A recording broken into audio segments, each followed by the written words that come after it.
Deni thoigi wakhalda angau bai badoirami. Numti numi khudingi yuda thakuna teleramki. Nongmagi numidang amani. Memcha chakumda chak thongningaida yumgi na kharomda mi chenbagi makhol taraki. Aduga murum sonbagi khonjel su taraki. Memcha na kanano ne numidang sida maning maya sida kojenjen masanari duba. Hauzik se numidang ni khangdabra. Asumna yana kharomna chelamba amadi murum solambadu chableki. Memcha khuzam haidoke haiduna maning thong adu hekang topaga nungsit asaba amana memchagi masada yesilami. Asumna nungsit asaba aduna memchagi masada yeibada memcha makhong adu maning lomda khongkap ani ahum halami.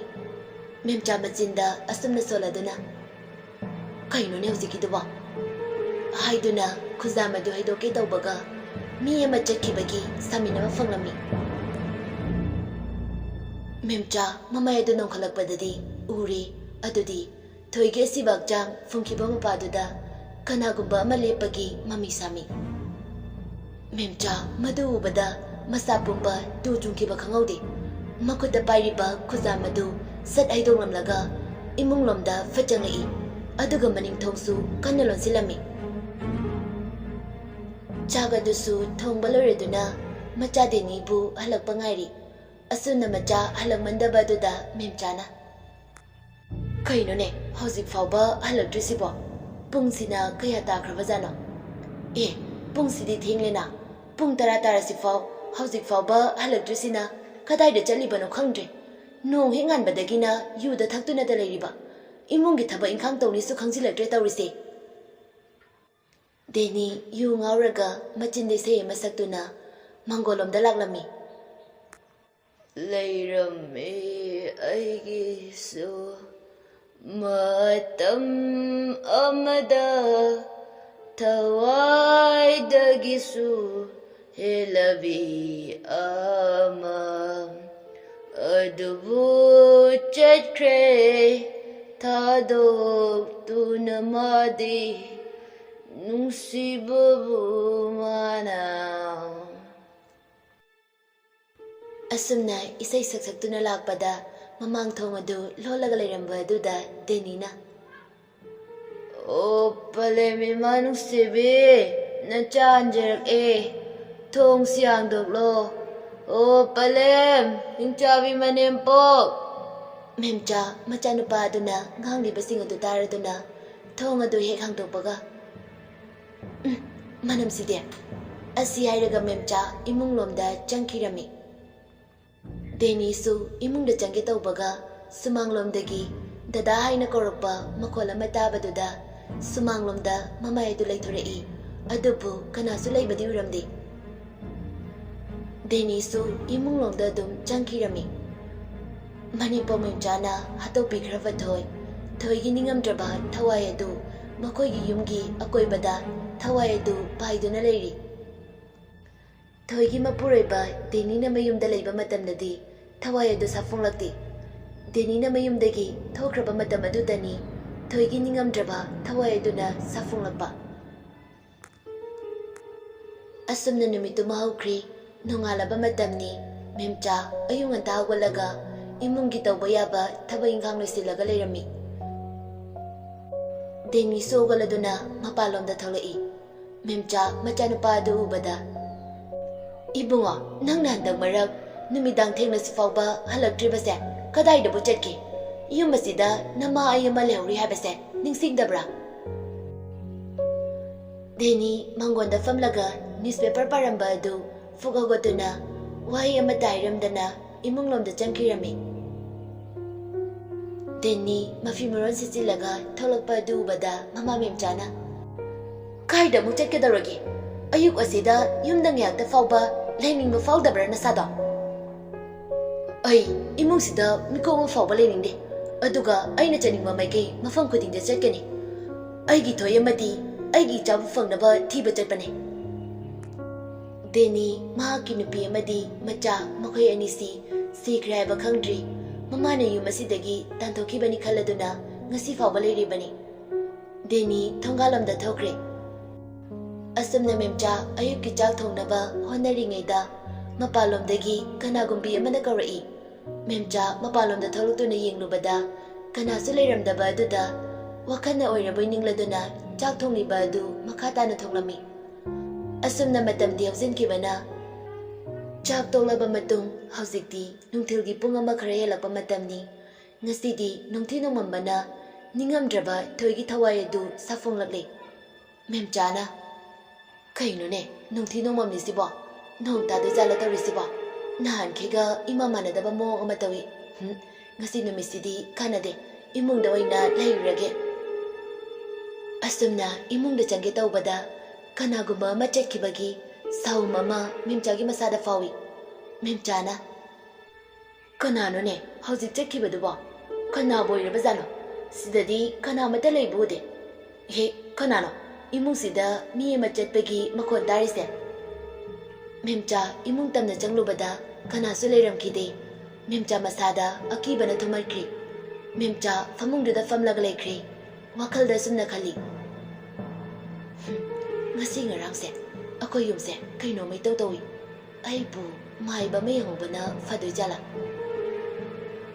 Asumna leiringai tanja aduda khanghaudana makhogi yumgi jinga mathakda mi amana koichenchen masanari. Sabtra kaya amasa tawrai kappa laubana chingba kaya amasuni amuksu nokheduna sanari.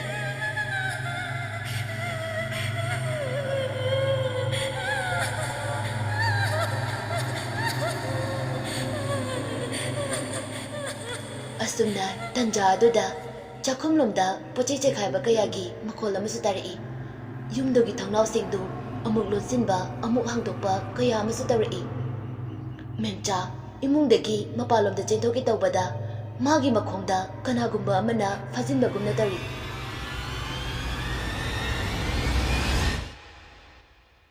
Memcha masa aduniktuna leiri laurage haibasu laungamdri masa pumba fajinbagumna thokre. Asumna thawai aduna khonjel ani hum thokna laurai.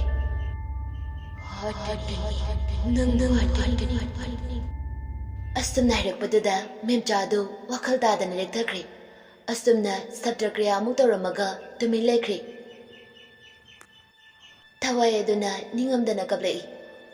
Dada nangbu kaida legi hayang wari aigi hakchang asibu mathau mangam pangthokpiro. Deni sumayumda halakduna mama memchana lektaduna leiriba adu ubada Denina ima haina kaubada kumlaklamde. Deni ising kuzai ama pairaga mamagi makokta ising khiklami. Memchasu wakhalakladuna machanupada munni yengduna leirami. Hawjikti khangne memcha thawai asi makhogi mamang nupini haiba. Memchana denigi mafamda thokhiba thokdoksing amadi imungsida tamnakibasing adu fongdoklami.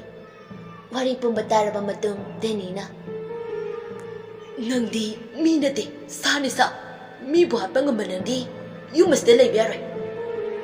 Matang aduda mapalomdagi thoigi khonjelda. Dada ai sida lei lao dada. Macha adunasu baba mamaga iga sida kekulo pisanariye babasu yausilao. Hayramlaga khetlauna nolai. Deni mapalomda chenthokduna Thoi, ipagi sana, nakoy bukada delege. Ipadi, noy buthibada, awaba moire. Thoi, aigi mitmaksida, amukta di lembakuo. Asumna deni kabladuna laiki. Tanja aduda denigi mamangda kanaguma miyoy kharana chenkibagi samin fanglami.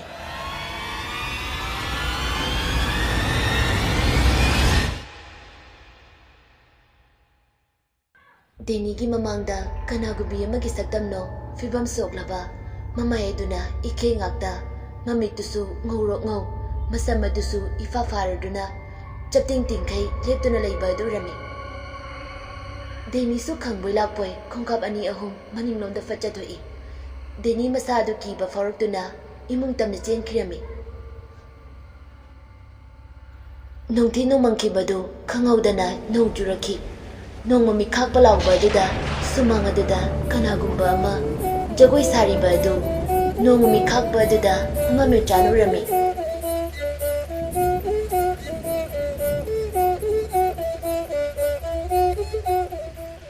Denina imungda chenchenkiba aduda magi rumda kanagumbi amagi khonjel tararami tariba khonjel adudi ningamdraba khonjel amani asum nairi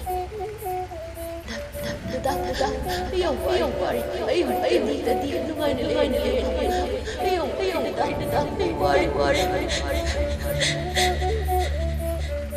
Thangnaba mikupta khonjel ani hom thokna asumna lawri loi asumna sabtra kaya matawra amaga khanghaudana mangkhri Asumna memcha sumangna toriba matawadu mamit kuptani inglingeda khanghaudana memchagi makhong adu pairaduna soro chingkhirami Asumna chinglakpana hawjikti memcha mamung nupi phungkhiba mafam aduda memcha longna taraduna leiri Asumna memcha mamit adu tamna pangthorakpada karigumba pasak amana memchagi makokta thonglami Memcha lawa fong nangdana adum wakal mangladuna lekthakre Deni su mama bo chinkhiba maikai romda chelakpada mama memchagi managi romdaida Deni gi makhong adu kanagumba amana fajinbagumna tawre Deni fariba makhong adu nanthoknaba kanno najari Makhong adu satnaba kanno honaringaida khanghaudana karigumba safu amana Deni gi masada khangi silakpaduda Deni paithoga longna tai Asumna Thawai aduna khonjel ani hum thoknairi Aibu kayang haikini ai lai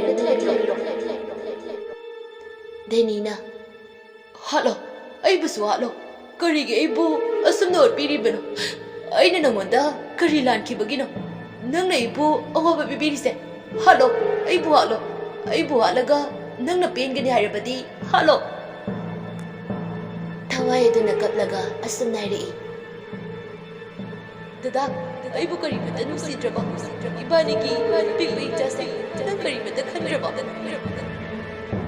Deni su kapladuna Thoi aisu nang banusi kadai aigi cha thoibidi kadai Thawai aduna sida leiri haiduna Deni gi manakta Saru polangaw ta ngairaba miyoy bagi hakjang manba ama langsilami